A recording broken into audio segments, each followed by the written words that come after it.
Hi there, welcome to Purushottam Kumar English poster. आज के इस एपिसोड में हम 8 जुलाई 2020 के द हिंदू न्यूज़पेपर के एडिटोरियल का एनालिसिस करेंगे। इसमें आप vocabulary, grammar, comprehension, structures of sentences सीख पाएंगे। दोस्तों, आज के कम्पिटिटिव एग्ज़ाम्स में भी जो पैटर्न हैं वो बदल चुके हैं। आपको ऑब्जेक्टिव टाइप ऑफ क्वेश्चन से ज़्यादा वो सब्जेक्टिव टाइप ही हो गए हैं। एक तरह से वो कम्प्रिहेंशन की तरफ मूव कर चुके हैं। तो इस बदलते हुए एग्ज़ाम्स के पैटर्न के साथ आपको भी अपने स्ट्रेटजी को चेंज करने होंगे। अर्थात आपको ऑब्जेक्टिव इंग्लिश से मूव करके कम्प्रिहेंशन की तरफ जाना होगा। आपको इंग्लिश बिल्डअप करना होगा। आपको अपने इंग्लिश को इम्प्रूव करना होगा ओरिजिनल तरीके से। ओरिजिनल तरीके से मेरा कहने का मतलब है कि आपको लिटरली टाइप से सीखने होंगे।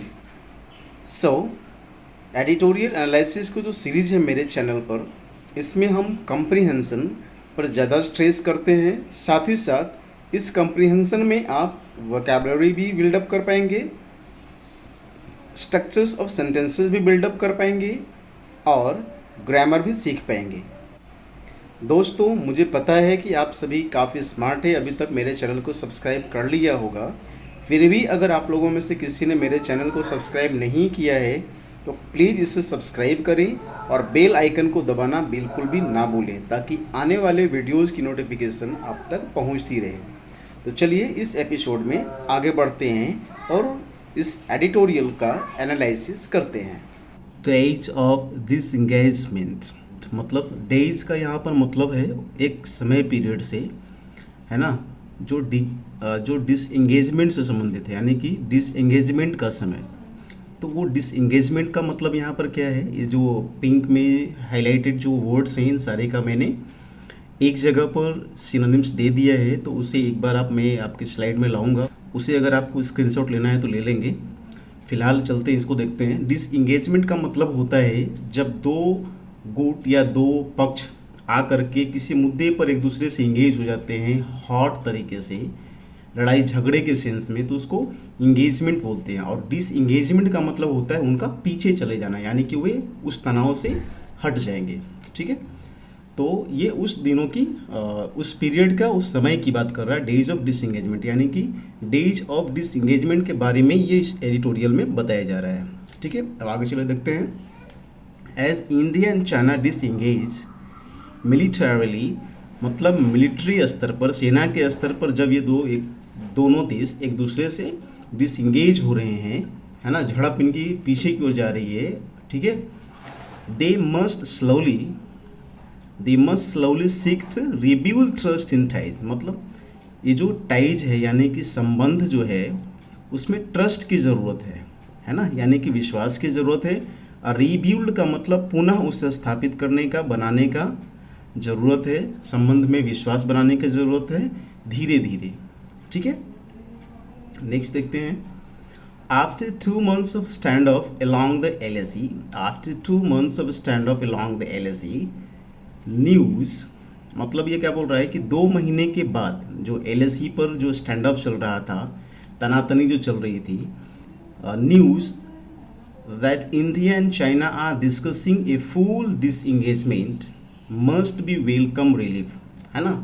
तो इस बीच जो ये न्यूज आया कि इंडिया और चाइना डिस्कस कर रहे हैं, विचार कर रहे हैं, एक दूसरे से वार्तालाप कर रहे हैं, ए फुल डिसएंगेजमेंट, मतलब पूर्णतः डिसएंगेज होने के लिए उसकी स्वागत होनी चाहिए, इस रिलीफ का स्वागत होना चाहिए, है ना, इस राहत जो मिली है इसकी स्वागत होनी चाहिए। बट अब देखें, सेंटेंस यहाँ पर बट से स्टार्ट हो रहा है। ठीक है, इसका मतलब ये हुआ कि इसके पहले जो स्टेटमेंट दी गई, ये जो आपने पढ़ा यहाँ पर, इसका थोड़ा सा अदर हैंड और कंट्रास्ट के फॉर्म में ये अब सेंटेंस बताने जा रहा है। ठीक है, तो यहाँ पर क्या बोलता है देख लीजिए। But it must be tempered, है ना, ये जो वर्ड है टेम्पर्ड, लेकिन यह by question until all details of the plan to be de-escalate troops and tensions are clear, right? हाँ, यहाँ क्या बोल रहा है, it must be tempered by question, मतलब यहाँ पर जो है बहुत ध्यान से आगे कदम बढ़ाने की ज़रूरत है, ठीक है। अनटिल, जब तक कि नहीं, ऑल डिटेल्स, यहाँ पर देखें ये जो अनटिल है वो एक कंडीशनल बतला रहा है, ठीक है। तो कंडीशन जो बतलाने वाले हैं यहाँ पर ये समय के साथ कंडीशन है, जब तक कि नहीं ऑल डिटेल्स, है ना, यहाँ पर टाइमिंग की बतला रहा है, टाइमिंग को ही रेफर कर रहा है। All details of the plan to de-escalate, मतलब डी एस्केलेट, एस्केलेट का मतलब तनाव बढ़ा देना और ज़्यादा तेज हो जाना, और डी एस्केलेट का मतलब डीमोटिवेट हो जाना, यानी कि तनाव कम करने के सेंस में आप रहे हैं, ठीक है। तो डी एस्केलेट करने की जो प्लान है, योजना है, उसकी पूरी डिटेल्स जब तक नहीं आ जाती है तब तक, है ना, it must be tempered question, तो बहुत ही सचेत होकर के और ध्यान से इसको आगे देखने की ज़रूरत है, ठीक है। डी एस्केलेट, किसको डी एस्केलेट करना है, ट्रूप्स को, है ना, जो सेना की टुकड़ी है, एंड टेंशंस, जो तनाव है, आर क्लियर, है ना, मतलब ये प्लान जब तक क्लियर नहीं हो जाती है ट्रूप्स और टेंशन को डी एस्केलेट करने का, तब तक हमें इस पर ध्यान देने की और बहुत सजग होकर के आगे बढ़ने की ज़रूरत है।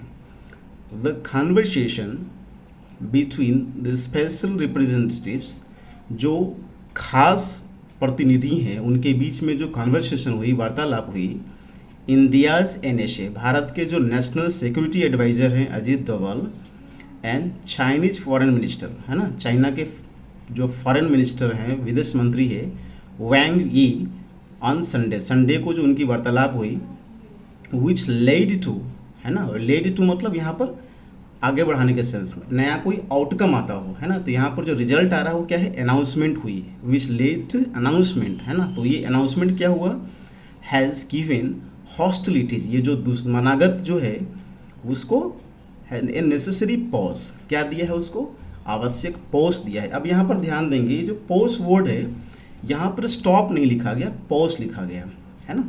पॉज एंड स्टॉप का मतलब समझ लें, जैसे आप कभी पुराने समय में आपने देखा होगा डीवीडी या अभी भी कहीं पर चलता है, कोई वीडियो चलाते हैं तो पॉज करते हैं, इसका मतलब कि जो स्थिति जहाँ से चली थी, जहाँ पर चल रही थी वहीं पर वो रुक गई तो वो पॉज हो गया, ठीक है। यानी कि वो बाद में हो सकता है कि वापस उस स्थिति आ सके, यानी कि जो तनाव है यहाँ पर, यहाँ तनाव के सेंस में है, जो झड़प हो रही है, हो सकता है फ्यूचर में हो, लेकिन फिलहाल की वहाँ पर वो पॉज लग गया है ना, रुकावट आ गई है, ठीक है। While the statements made in new Delhi, जो स्टेटमेंट दिल्ली में जो न्यू दिल्ली में जो आपको पहले भी वीडियोज़ में बताया गया है कि न्यू दिल्ली कैपिटल है, बीजिंग कैपिटल है, ठीक है। तो जब न्यूज़पेपर्स में कैपिटल से रिप्रेजेंट होता है, इसका मतलब कि वो पूरे देश को रिप्रेजेंट कर रहा है। तो क्या बोल रहा है कि while the statement made in new Delhi and Beijing, new Delhi और बीजिंग में जो स्टेटमेंट जो आए, मतलब दोनों देशों की तरफ से, ठीक है, वो वे नॉट आइडेंटिकल, वो आइडेंटिकल नहीं है इन लैंग्वेज, यानी कि दोनों की भाषाएं जो हैं वो अलग अलग हैं, एक तरह से नहीं है, उनकी भाषाओं से अलग अलग मतलब हम निकाल सकते हैं, है ना।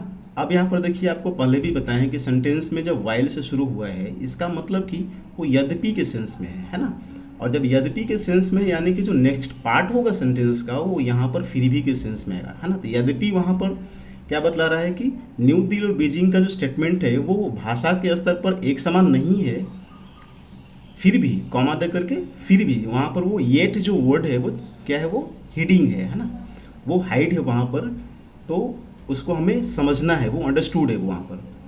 दे लार्जली कन्वेड, लेकिन वो बड़े स्तर पर, बड़े तौर पर वो इस बात को कन्वे किए हैं, कन्वेड कंसेंसस, कि भाई उनकी सहमति है टू रेस्टोर पीस, शांति स्थापित करने के लिए। अब यहाँ पर ध्यान देंगे, एक पीस वर्ड का मतलब ही शांति होता है, और ट्रैंक्विलिटी वर्ड जो है यहाँ पर, इसका भी मतलब शांति होता है, तो फिर दोनों वर्ड को एक साथ क्यों लाया गया, ठीक है। पीस जो होता है वो एक टाइम पीरियड को बताता है, उस सिचुएशन की टाइम पीरियड को बताता है जिस दौरान वहाँ पर शांति होगी, किसी तरह का झड़प नहीं होगा, सब मेल जुलाप होगी, फ्रेंडलीनेस के सेंस में, ठीक है। और ट्रैंक्विलिटी का मतलब सिर्फ उस स्थिति का है जहाँ पर बिल्कुल शांत है, कोई झड़प नहीं है, कोई तनाव नहीं है, तो उस स्थिति को, यहाँ पर टाइम पीरियड से संबंधित है, और ट्रैंक्विलिटी सिर्फ उस टाइम पीरियड के अलावा वहाँ पर जो सिचुएशन है वो सिचुएशन की सिर्फ बात कर रहा है। तो यहाँ पर टाइम पीरियड और ये सिचुएशन की बात हो गया, इसलिए दोनों को एक साथ लाया गया, ठीक है। LAC पर। नेक्स्ट देखते हैं, the next step will be to see their agreements. अब अगला स्टेप क्या होगा कि जी उनके जो एग्रीमेंट्स है कैरीड आउट, है ना, विल बी टू सी, उसे देखने की ज़रूरत है ना, उसे देखा जाएगा, ठीक है, will be to see their agreements carried out, जो एग्रीमेंट्स हुई है उसे, एंड टू इंश्योर, और यह सुनिश्चित करने के लिए दैट चाइनीज ट्रूप्स, कि चाइनीज ट्रूप्स जो हैं वो विड्रॉ करते हैं, यानी कि रिट्रीट करते हैं, वापस आते हैं, पीछे हटते हैं, एज प्रॉमिस्ड, जैसा कि वादा किया गया, on each of the 3 points discussed, जो 3 पॉइंट जिस पर बातें हुई उन तीनों पॉइंट पर उनकी सेनाएं पीछे हटती हैं या नहीं। वो कौन कौन से जगह है, पॉइंट्स कौन है, Galwan, hot springs and Gogra. This is easy said than done, यह एक इडियम्स है जिसका मतलब होता है कहना आसान है, करना मुश्किल है, ठीक है। तो यहाँ क्या बोल रहा है कि कहना आसान है, करना मुश्किल है, as it was during a disengagement verification operation, as it was during मतलब के दौरान, डिसएंगेजमेंट वेरिफिकेशन, डिसएंगेजमेंट का जो सत्यापन है, as it was during a disengagement verification operation by the Indian troops, है ना, भारतीय ट्रूप्स मतलब भारत के जो सैन्य टुकड़ियां हैं उनके द्वारा, जब तक उसकी सत्यता नहीं हो जाती है इस इंगेजमेंट का, ठीक है, दैट द गालवान क्लैश, कि Galwan clash is believed to have occurred, है ना, is believed to have occurred मतलब ये जो है ऐसा विश्वास है कि यह हुआ है, बिलीव टू हैव अकर्ड मतलब ऐसा विश्वास है कि ऐसा हुआ है। आफ्टर दिस, इसके बाद, सिमिलर एक्सरसाइजेस, इसी तरह का और भी अभ्यास, will have to be undertaken. अब देखिए यहाँ पर अंडरटेक का मतलब होता है कि आप रिस्पॉन्सिबिलिटी ले रहे हैं किसी चीज़ को स्टार्ट करने का, ठीक है। तो यहाँ पर बोल रहा है कि इसी तरह के जो अभ्यास है वो will have to be, will have to मतलब करना पड़ेगा, और बी लगा करके यहाँ पर पैसिव वॉइस इसका बनाया गया, will have to be undertaken, इसकी करने की ज़रूरत है। और भी जो पॉइंट्स है LAC पर, along LAC, disengagement and D escalation, मतलब जो डिसएंगेजमेंट है और डी एस्केलेशन, ऊपर में हम लोग जो बात किए थे, must be accompanied by defined end points. तो इसके साथ यह भी परिभाषित होनी चाहिए कि एंड पॉइंट्स क्या है। हम अगर डिसएंगेज हो रहे हैं, अपना डी एस्केलेट कर रहे हैं, ट्रूप्स को कम कर रहे हैं, पीछे हट रहे हैं, तो इसका एंड पॉइंट्स क्या है ये भी डिफाइंड होना चाहिए। एक्कम्पनाइड बाय मतलब उसके साथ में ये भी इसका परिभाषा जुड़ा होना चाहिए कि एंड पॉइंट्स है क्या। फॉर ट्रूप्स टू विड्रॉ, है ना, अभी मैंने बतलाया कि भाई ट्रूप्स जो विड्रॉ होंगे तो उसका एंड पॉइंट्स क्या होगा, है ना। टू इंश्योर, यह सुनिश्चित करने के लिए, दे डू नॉट री ऑक्यूपाई पोजिशंस वैकेटेड, मतलब जो जगह वैकेट हुआ, खाली किया गया, उस पोजिशंस को वापस वो दोबारा कब्जा न कर ले, वहाँ पर आकर धमक न जाए। तो ये इंश्योर करने की ज़रूरत है, और इसके एंड पॉइंट क्या होगी ये इंश्योर करना भी बहुत ज़रूरत है, ठीक है। मंडेज स्टेटमेंट, जो मंडे को स्टेटमेंट दिया गया, हैव ऑल्सो सेट आउट, इससे सेट आउट हुआ है अ कोर्स ऑफ इंगेजमेंट, है ना, उससे इंगेजमेंट का एक कोर्स सेट हुआ है, ठीक है। दिस इंक्लूड, जिसमें क्या है, डिप्लोमेटिक एंड मिलिट्री पैरलेज। तो ये डिप्लोमेटिक स्तर पर और मिलिट्री स्तर पर जो पैरलेज है, पैरलेज मतलब नेगोशिएशन, मीटिंग, ठीक है। तो ये जो कोर्स ऑफ इंगेजमेंट है इसमें क्या क्या है, डिप्लोमेटिक और मिलिट्री दोनों स्तर पर नेगोशिएशंस होंगे। Meetings of the working mechanism for consultation and coordination, ये एक तरह से इंस्टीट्यूशन टाइप का है, on India China border affairs, ठीक है, एक इंस्टीट्यूशन है। तो इनकी मीटिंग की बात की जा रही है। एंड द फर्दर टॉक्स, आगे जो भविष्य में जो बातें होंगी, वार्तालाप होंगी, आपको पिछले वीडियो में बताया था कि वर्ब में एस लगा करके टॉक्स को वार्तालाप नाउन बना दिया गया, ठीक है, बिटवीन द स्पेशल रिप्रेजेंटेटिव, जो खास रिप्रेजेंटेटिव्स हैं, अभी जो ऊपर में बात हुआ था डोवाल साहब और वो फॉरेन मिनिस्टर चाइनीज़ का था। द गवर्नमेंट शुड इन्फॉर्म, सरकार को इन्फॉर्म करना चाहिए, द कंट्री, किसको, देश को, अबाउट द प्रोग्रेस, जो प्रोग्रेस हो रही है वहाँ पर, है ना, उसके बारे में, एज वेल एज, साथ ही साथ, कंसीडर्ड मेजर्स, ठीक है, जो उपाय विचार किए गए हैं उसके बारे में, सच एज बफर जोन्स, कि भाई ये बफर जोन्स है क्या, है ना। And the patrolling free period, मतलब उस काल को कि भाई यहाँ पर 30 दिन जो है बताया गया है, जो न्यूज़ आई थी उसमें कि 30 दिन तक कोई पेट्रोलिंग उस बफर जोन में नहीं करेगा। तो इसके बारे में सरकार को देश को बताने की ज़रूरत है। And the reasons for the decision, कि ऐसा जो है निर्णय क्यों लिया गया है, ये बताने की ज़रूरत है। To pull back Indian troops, कि भारतीय सैन्य टुकड़ियों को हमने पीछे क्यों किया in the areas of disengagement, उस एरिया में जहाँ पर डिसंगेजमेंट शुरू हो गई है।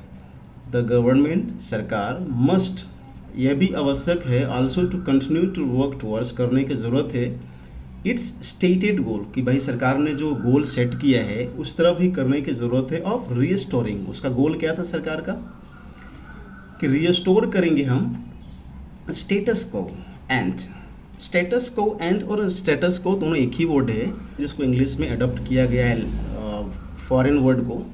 इसका मतलब होता है इससे रिलेटेड भी मैंने एक वीडियोस बनाया है जिसमें सारे ऑफिशियल वर्ड्स जो होते हैं उनका, उसे भी आप देखेंगे मेरे चैनल पर।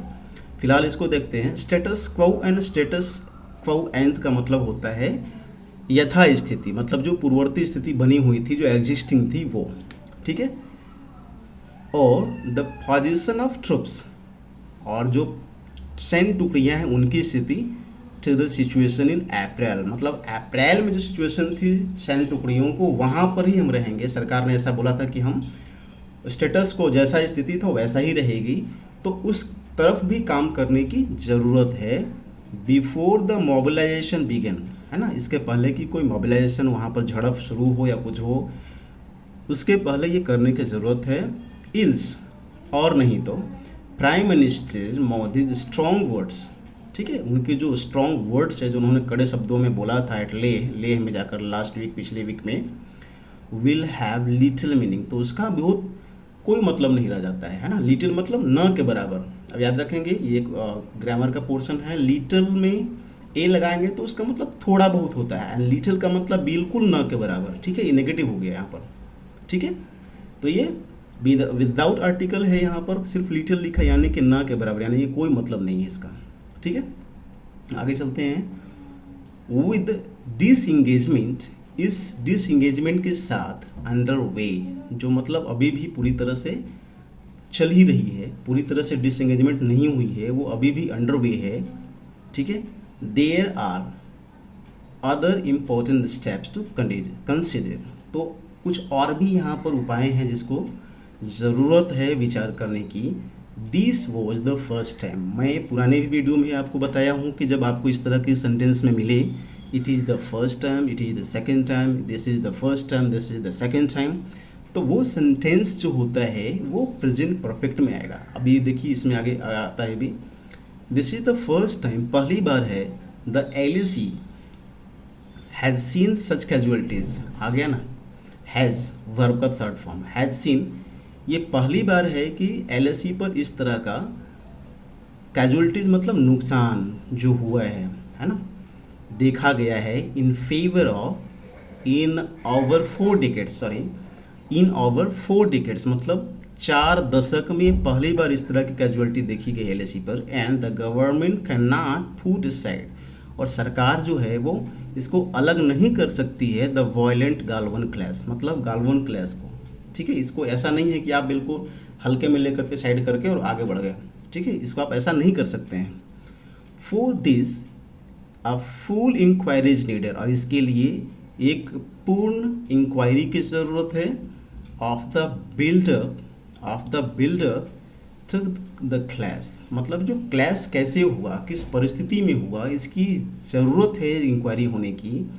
The circumstances surrounding the deaths of 20 Indian soldiers, और किस परिस्थिति में जो है से 20 इंडियन सोल्जर्स की डेथ हुई, इन सारे परिस्थिति को, इन सारे चीज़ों को, सारे झड़प को, उसकी इंक्वायरी होने की ज़रूरत है।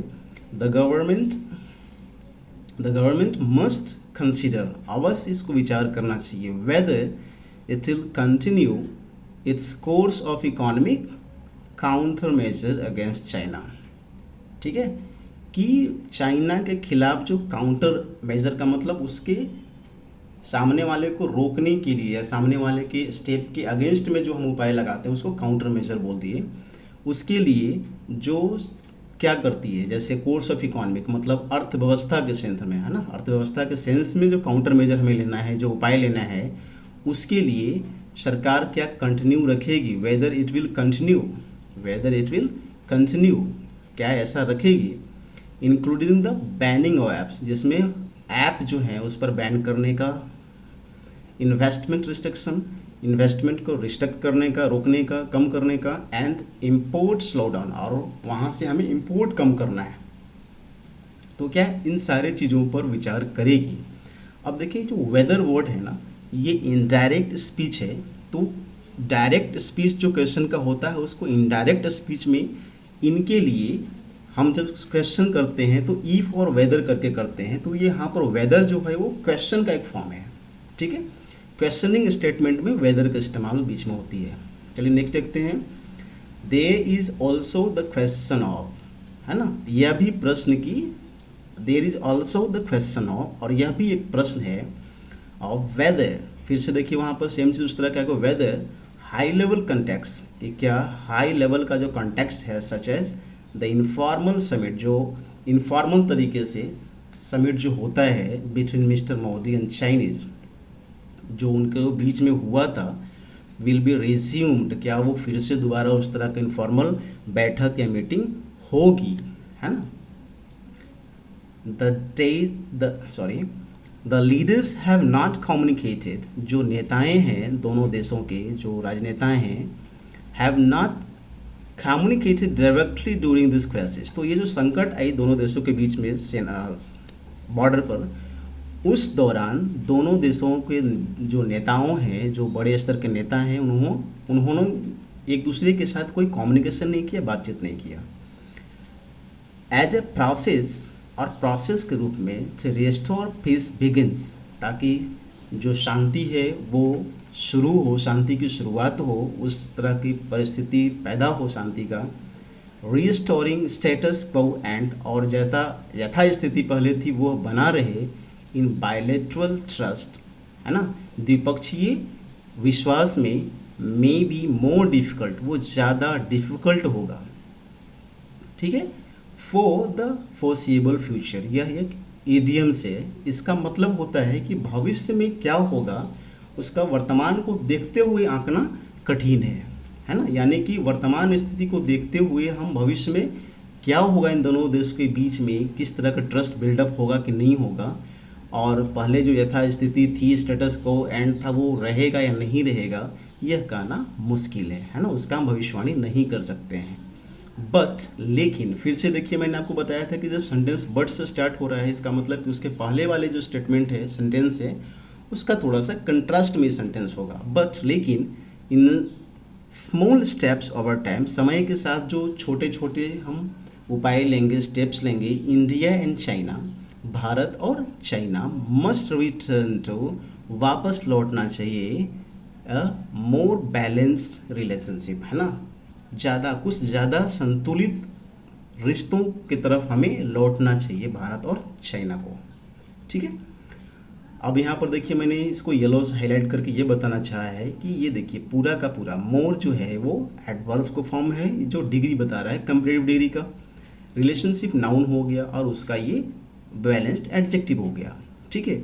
और इन सब के पहले ए आर्टिकल लगा करके क्या हुआ, ये पूरा मोर बैलेंस्ड रिलेशनशिप, पूरा जो पोर्शन है, पार्ट है, ये पूरा का पूरा फ्रेज जो है वो एक नाउन फ्रेज हो गया, ठीक है।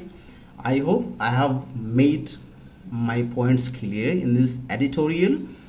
अब मैं आपको जो इन सारे हाईलाइटेड वर्ड्स हैं, इनका सिनोनिम्स का पोर्शन मैं आपको दिखा देता हूँ, आप इसे स्क्रीनशॉट ले लेंगे, ये काफ़ी यूज़फुल है आपके एग्ज़ाम्स के लिए। आप किसी भी एग्ज़ाम्स में बैठते हैं या अपने इंग्लिश को थोड़ा ज़्यादा स्ट्रॉन्ग करना चाहते हैं, ज़्यादा बेहतर करना चाहते हैं, अपने रिटन इंग्लिश, फॉर्मल इंग्लिश, तो इसके लिए सारे वर्ड्स काफ़ी यूज़फुल हैं, ये सारे आपको बहुत काम देंगे हर क्षेत्र में। So have a screenshot of